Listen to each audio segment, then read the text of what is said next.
E. A. Wallis Budge's The Dwellers on the Nile, The Life, History, Religion, and Literature of the Ancient Egyptians continues Chapter 10, The Literature of the Ancient Egyptians. He has set his fear in all lands, and through their love for him they exalt his name above every other name. All nations make offerings to him. He is commemorated in heaven and upon earth.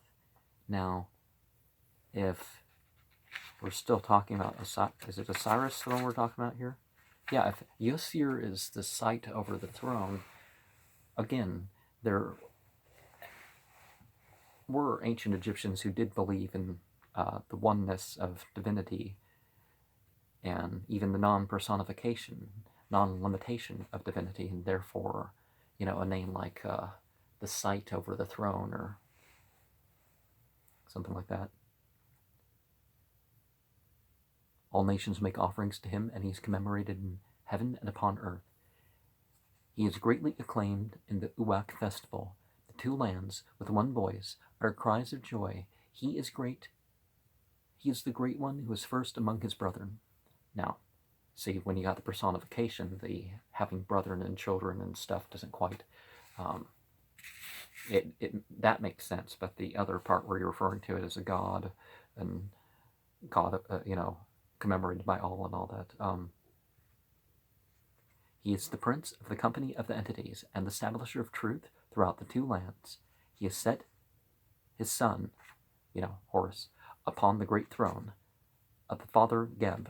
Didn't we see that it's Pob?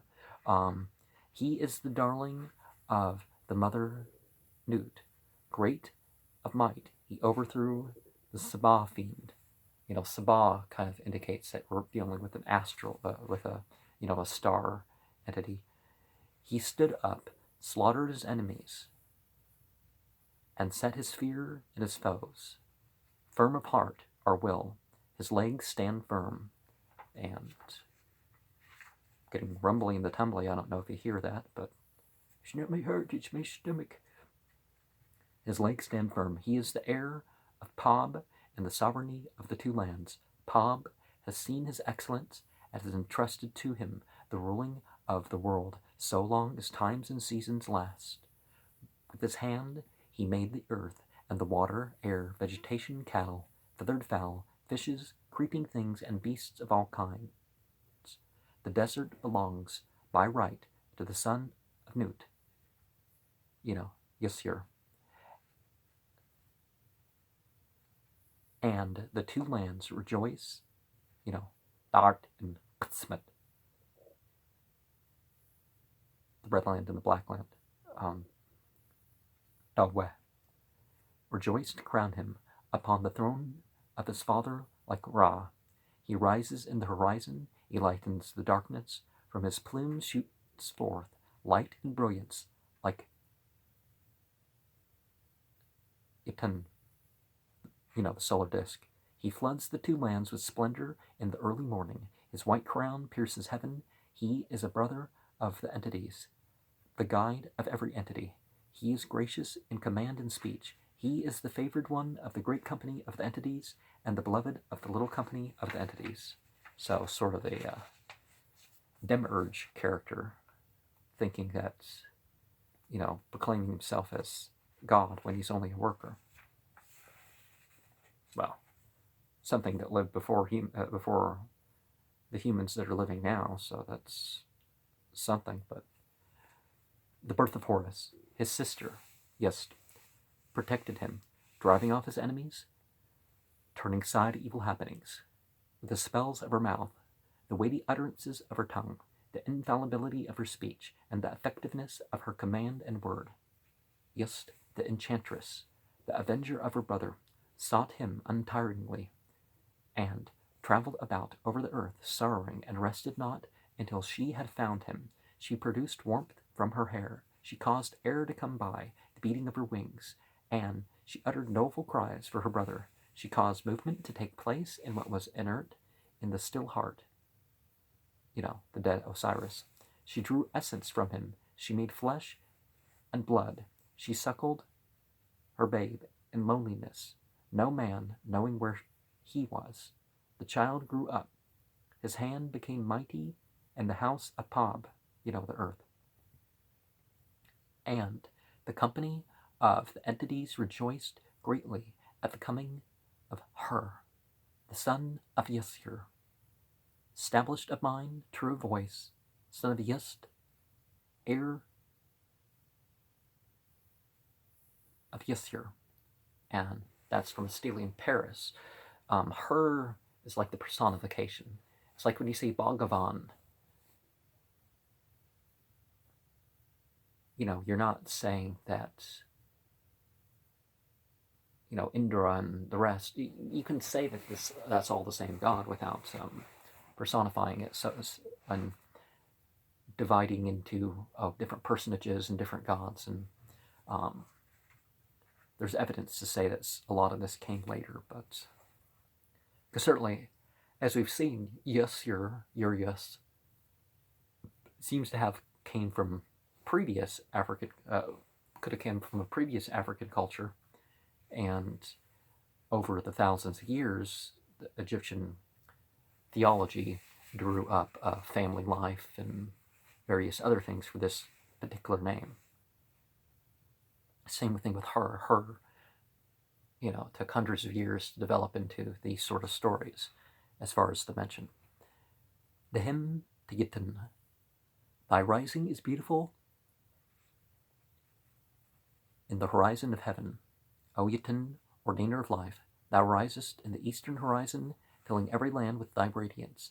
Thou art beautiful, great, splendid, and raised up above every land.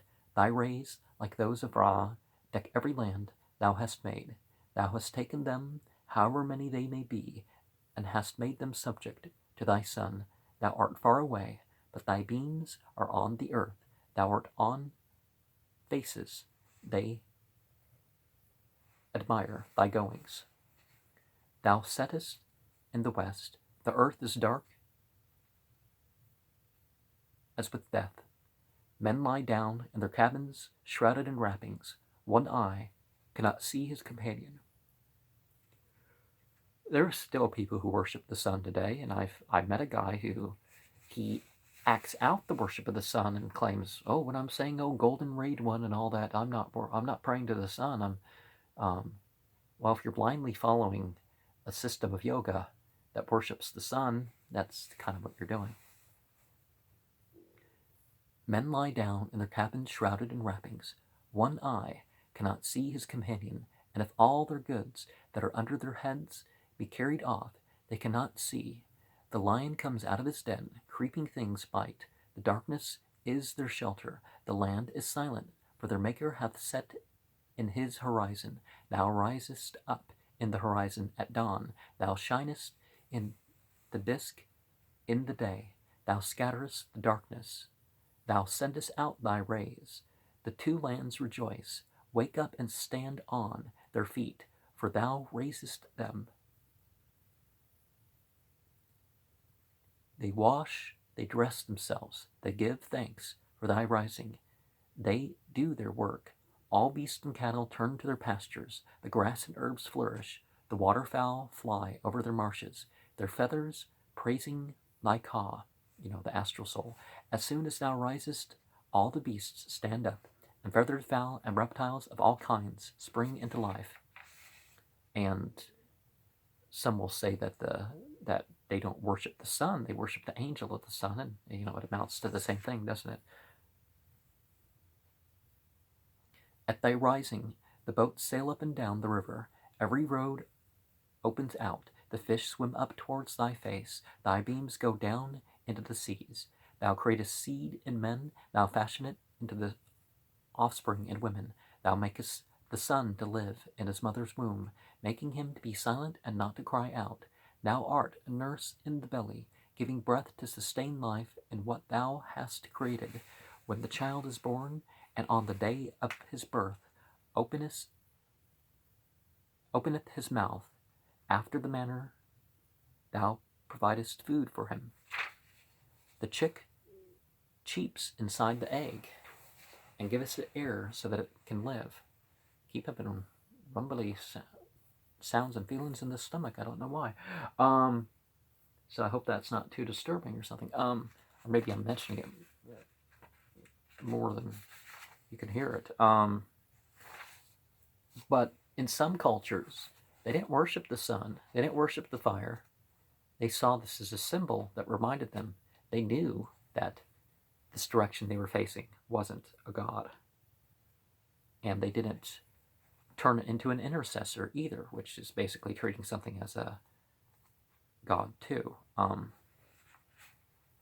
Thou perfectest its body. It breaks the shell from inside. It comes out of the egg. It chirps with all its might. Having come forth, it walks on its 2 feet. Oh, how many are the things which thou hast made! They are hidden from one's face. O thou entity, one who has no counterpart, thou existing alone, didst by thy heart create the earth and everything that is thereon, men, cattle, beasts, creatures of all kinds that move on feet, all the creatures in the sky that fly with wings, the deserts of Syria and Cush, and the land of Egypt. Now, of course, that has to be central, right? But one of the things is that we know, okay, when the solar system kind of, okay, the sun formed and planets formed and all that sort of stuff, but the Earth required a core or a substantial amount of core material from other planets, iron coming in from elsewhere, and enough of core material. So it wasn't just the sun who would have produced the Earth, even in the very physical sense. It required previous stages of star activity. Thou hast assigned to every one his place, providing the daily food, each receiving his destined share. Thou decreest his span of life. The speech and characteristics of men vary, as do their skins. The dwellers in foreign lands, having their distinguished marks, thou hast made the Nile and the Duat. Thou bringest it at thy will to make men to live, since thou didst make them for thine own purpose. It is for thee, their Lord, to support them. O Lord of every land, thou shinest upon them. O Atom of the day, they would say, thou mighty one of majesty, thou createst the life of the foreign desert and of all the deserts. O Lord of the way, thou hast created their life. Thou hast set a Nile in heaven, it descends upon them. It makes on the mountains a flood like the great green sea. It waters the fields about their villages. How perfect, wholly perfect are thy plans, O Lord of eternity. Thou art a Nile in the sky for all those who dwell in the deserts of foreign lands, and for all the beasts of the plains that move upon feet. Now, there's, certainly the sun being in a particular position versus another position makes a difference. The distance from Earth and which way the one face of the Earth versus the other, does it face the sun? Does it face away from the sun? Does it face off to the side? This, obviously controls the temperature and stuff. And then there's solar flares and stuff like that have their effect too. The Nile comes from the Duat for the 2 lands of the inundated country. Well, we know about the source of the Nile. They knew about the source of the Nile, but that doesn't mean there wasn't some sort of spiritual connection, or that there's something about the afterlife that connects to how things are in this life in more than just our deeds. That's a possibility. 2 lands of the inundated country. Thy beams are the nurse of every plantation. Thou risest, they live, they flourish through thee. Thou makest the seasons to develop after everything that thou hast created. The season of parent, November to March, that they may enjoy refreshment. The season of March to November, so that they may taste the, feel the heat. Thou hast made heaven, which is remote, that thou mayst rise up therein, and look upon everything that thou hast made. Thou art he who is the one who risest up among the things that thou hast made, as the living Yitun, rising, shining, departing far off, returning. Thou hast made millions of forms from thy oneness, cities, towns, villages, roads, and river. Every eye has them in front of it. Thou art Yitun of the day, in the highest. So the hymn of I to Yitun, but in our whatever we worship, wouldn't it be a good idea to refer to the both the natural and the man-made things as being made possible? A prayer to the steward new. To Yusur and the 42 entities of the judgment, homage to thee, O great entity, thou Lord of truth. I have come to thee, O my Lord, I have come hither to behold thy beneficence. I know thee, I know thy name, I know the names of the 42 entities who are with thee in the hall of Ma'at. And perhaps it would be Tamat, in some context, who keep ward over sinners, who feed upon their blood on the day when the lives of men are judged in the presence of the entity Wun-Nfer. Verily, I come to thee, I bring truth to thee, I have destroyed sin for thee, I have done no evil to mankind, I have not wronged my kinsfolk, I have not committed sin in the place of truth, I have not known worthless men, I have not done evil, I have not insisted that excessive work should be done for me daily. I have not thrust forward my name for honor, I have not entreated servants cruelly, I have not thought scorn of God, I have not robbed the poor of his goods, I have not done that which is hateful to the entities, I have not caused a master to injure his slave, I have not inflicted pain, I have not allowed a man to suffer hunger. By hunger, not just, hunger and thirst is perfectly fine, but you know what I mean, that's to go without when they need. I have made none to weep, I have not committed murder, I have not made any man to commit murder for me, I have not cheated the temples for their offerings,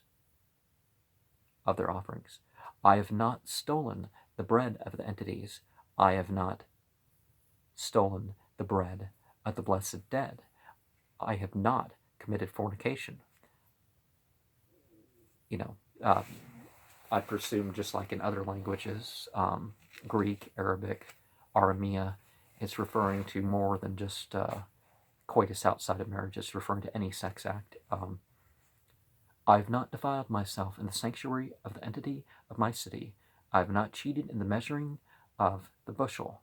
I have not stolen land. I have not seized wrongfully the fields of others. I have not cheated with the scales. I have not declared the weight wrongly. I have not taken milk from the mouths of babes. I have not driven cattle from their own pastures. I have not snared the fowl, the preserves of the entities. I have not caught fish with bait meat of fish of their kind. I have not stopped the flow of water. I have not made a breach in a canal. I have not extinguished a lamp when it should burn. I have not defrauded the entities of their meat offerings. I have not driven off cattle from the pastures of the entities. Certain people would have forbidden animals and all sorts of things, but even superstitions and wrongful superstitions, let's allow people their freedom to indulge these things. to a certain degree. I have not thrust back the entity when he would come forth. I am pure, I am pure, I am pure. I am pure.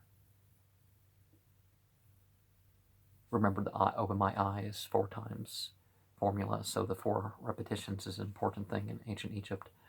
O declare, ye me righteous, in the presence of Nebertchur, for I have done what is right in Ta Mra, Egypt.